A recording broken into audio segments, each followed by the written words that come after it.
Chao kutoa sadaka yako katika ibada hii iliyohitimishwa. Karibu kwenye madhabahu, vyombo viko juu ya madhabahu uweze kutoa sadaka yako. Karibu kwenye madhabahu ambayo unatoa sadaka yako uweze kutoa sadaka yako. Waisha wako nyumbani, kesho ibada zitaendelea mahali hapa. Tutakuwa na ibada moja kuanzia saa 8. Ibada hiyo itakuwa imeanza.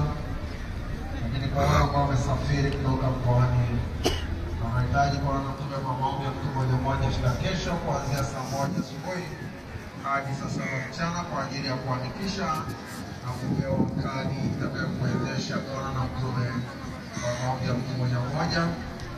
Huku unapokuja katika zoezi hilo, njoo na tiketi yako uliosafiria kutoka mkoa uliotokea.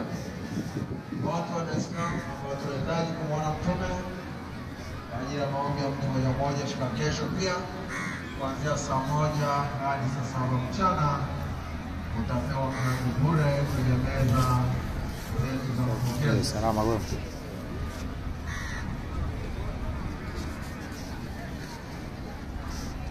Mmoja wa media kusogea hapo kwa saidia watu wanazama ndugu zao kutoka hapo. Ile yote ambayo imekuja na mtu mmoja, imekuja na mtoto mmoja.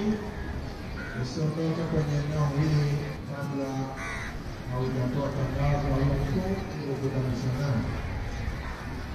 Mmoja mtoto wako, mmoja ndugu yako, basi nasogea upande wa kushoto ili watu waje kusaidia kutangaza. Mmoja media atakuwa pale kwa ajili ya kuwasaidia watu hao kuonyesha kazi zao kwa watu wa ibada hii. Tuendelee kuchukua nafasi. Naomba wanafunzi wote pamoja na wafanyakazi wote, kila eneo viti vianze kupangwa kwenye mpangilio mzuri. Kisha watu wanaingia ibada hiyo wanakaa kwenye mazingira yaliyo safi na yenye mpangilio mzuri. Wanaokota chupa,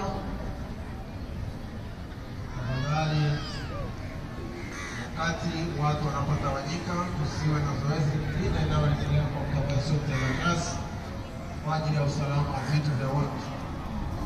Wale wanaokota chupa kama sio kutenda kazi, unani sana usije